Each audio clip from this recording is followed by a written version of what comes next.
Hello everyone, welcome to SGI online class. बच्चों, class 7th English Hindi medium में आपका स्वागत है। आज मैं आपको हिंदी भाषा में अपठित गद्यांश पढ़ाने जा रही हूँ। जैसा कि बच्चों नाम से ही सिद्ध हो रहा है, अपठित गद्यांश, बिना पढ़ा हुआ गद्यांश। ठीक है, अब पहले आप सुनेंगे कि अपठित गद्यांश क्या है, फिर इसके बाद मैं आपको समझाऊंगी कि अपठित गद्यांश कैसे करना चाहिए।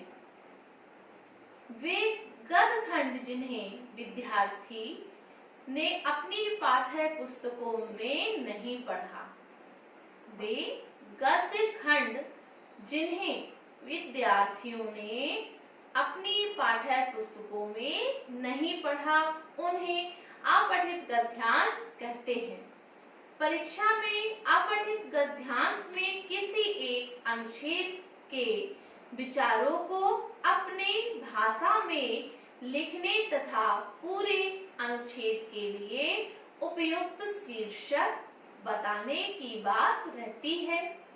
छात्रों को इस अपठित गद्यांश को पढ़कर उन पर पूछे गए प्रश्नों के सही उत्तर देते समय निम्नलिखित बातों को ध्यान में रखना चाहिए। अपठित गद्यांश क्या है? बिना पढ़ा हुआ एक गद्यखंड। ठीक है, तो उस गद्यखंड से जो आपका एक भाग आ रहा है पूरा, उससे आपको जो क्वेश्चन आंसर्स है वो छापने हैं। तो कैसा है, पहले देखिए, एक बार फिर से इसको समझ लीजिए कि वे गद्यखंड जिन्हें विद्यार्थी ने अपनी पाठ्य पुस्तकों में नहीं पढ़ा, उन्हें अपठित गद्यांश कहते हैं। परीक्षा में अपठित गद्यांश में किसी एक अनुच्छेद के विचारों को अपनी भाषा में लिखने तथा पूरे अनुच्छेद के लिए उपयुक्त शीर्षक बताने की बात रहती है।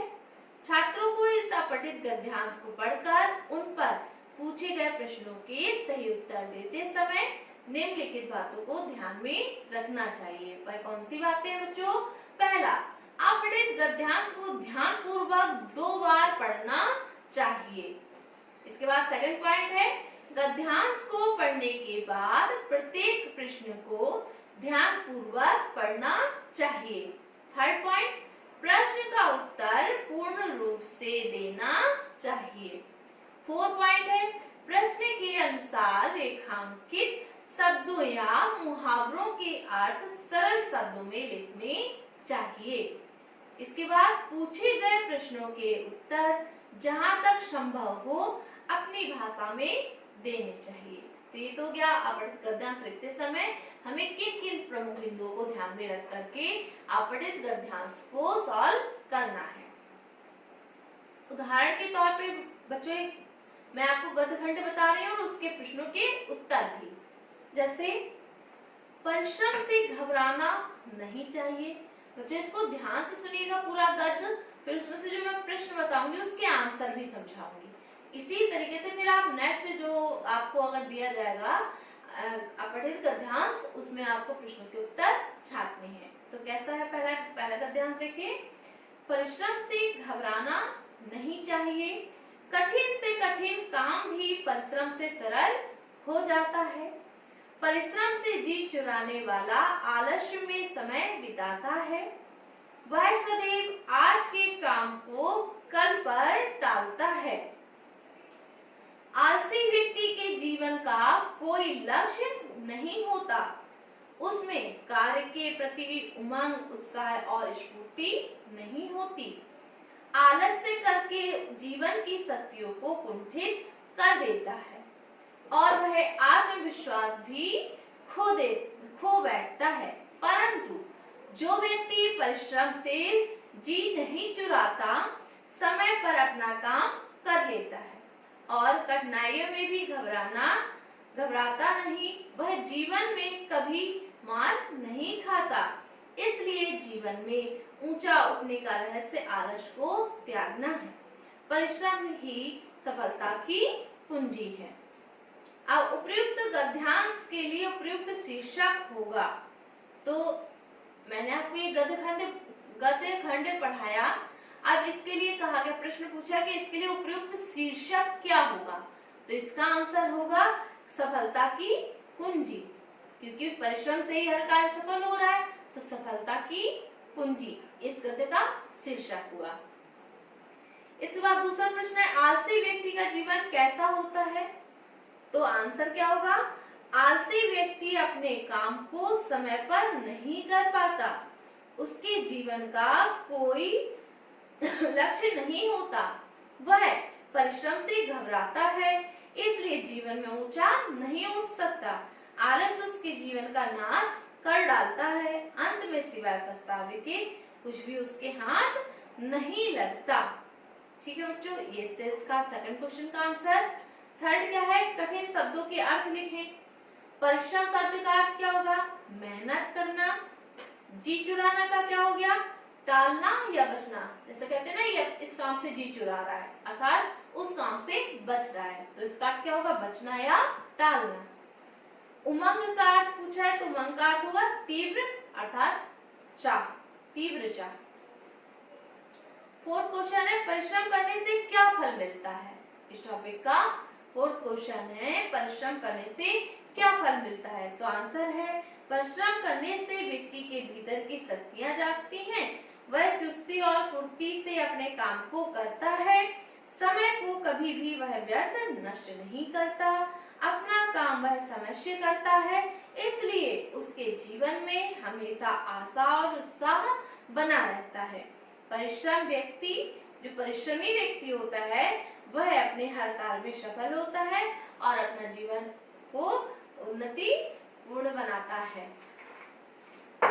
ये बच्चों, अब इसके बाद मैं एक और पैरा आपको बता रही हूँ, उसके क्वेश्चन आंसर किस तरीके से करने हैं वो भी समझा रही हूँ, फिर आगे जो बुक्स में है वो आप अपनी समझ से करेंगे। तो इसमें दूसरा क्या है? गद्य, युवा बालक व बालिकाएं शक्ति से पूर्ण होते हैं, केवल किताबी शिक्षा से ही नहीं, उनके समय और शक्ति का सदुपयोग नहीं किया जा सकता। यदि उन्हें बिना किसी कार्य के छोड़ दिया जाए तो वे किसी न किसी शरारत की ओर मुड़ जाते हैं। खाली दिमाग शैतान का घर कहलाता है। ऐसा आपने भी सुना होगा कि खाली दिमाग शैतान का घर होता है। अतः विद्यार्थी को शैतानी से रोकने के लिए खेलों की ओर मुड़ना आवश्यक है। खेल कूद विद्यार्थियों में अनुशासन तथा कुछ करने की सामर्थ्यता उत्पन्न करते हैं। आधुनिक युग में जबकि विद्यार्थी अनुशासनहीनता के लिए बदनाम है, खेल कूद उन्हें अनुशासन में रखने के महत्वपूर्ण योगदान दे सकते हैं। पहला प्रश्न है बच्चों, इसमें पूरे पैराग्राफ से जो प्रश्न निकाले जाते हैं उसी पैरा से ही, जो पैरा गद्य आपने जो पढ़ा उसी गद्यांश से ही आप आंसर देंगे। तो इस गद्यांश में से पहला प्रश्न है, युवाओं को बिना किसी कार्य के छोड़ देने से क्या परिणाम होता है? तो आंसर क्या होगा? युवाओं को बिना किसी कार्य के छोड़ देने से वे किसी न किसी शरारत की ओर मुड़ जाते हैं। खाली बैठे रहेंगे तो शैतानी ही करेंगे। दूसरा प्रश्न है, विद्यार्थियों को शैतानी से किस प्रकार रोका जा सकता है? आंसर, विद्यार्थियों को शैतानी से रोकने के लिए उन्हें खेलों की ओर मोड़ना आवश्यक है, इससे वह रुक जाएंगे, शैतानी नहीं करेंगे। तीसरा क्वेश्चन, खाली दिमाग की तुलना किससे की गई है? तो खाली दिमाग की तुलना शैतान के घर से की गई है। इसके बाद नेक्स्ट क्वेश्चन, खेल कूद विद्यार्थियों को किस प्रकार अनुशासित रख सकते हैं? आंसर, खेल कूद विशेष नियमों के आधार पर संपादित किए जाते हैं, इससे विद्यार्थियों में नियमबद्ध होने की शक्ति का विकास होता है और वे अनुशासित जीवन पाते हैं। नेक्स्ट क्वेश्चन, इस गद्यांश का उपयुक्त शीर्षक क्या होगा? तो इस गद्यांश का उपयुक्त शीर्षक बच्चों स्पष्ट हो रहा है, खेलों का महत्व। तो बच्चों, आज की वीडियो में आपने जो अपठित गद्यांश है इसमें पढ़ा कि आप के सामने एक ऐसा पैराग्राफ या ऐसा गद्यांश दिया जाएगा जो आपका पढ़ा हुआ ना हो, ठीक है? उस पैराग्राफ को पढ़ करके उसमें जो प्रश्न पूछे जा रहे हैं उसी पैरा से हमें आंसर देना है, अर्थात उसी गद्य से हमें आंसर देना है, और जो आंसर होते हैं वो उसी गद्य में, उसी लाइनों में छुपे हुए होते हैं। तो आशा करती हूँ बच्चों कि आपको अपठित गद्यांश किस तरीके से करना है ये समझ में आ गया होगा। तो आज के लिए इतना ही काफी है। Thank you students.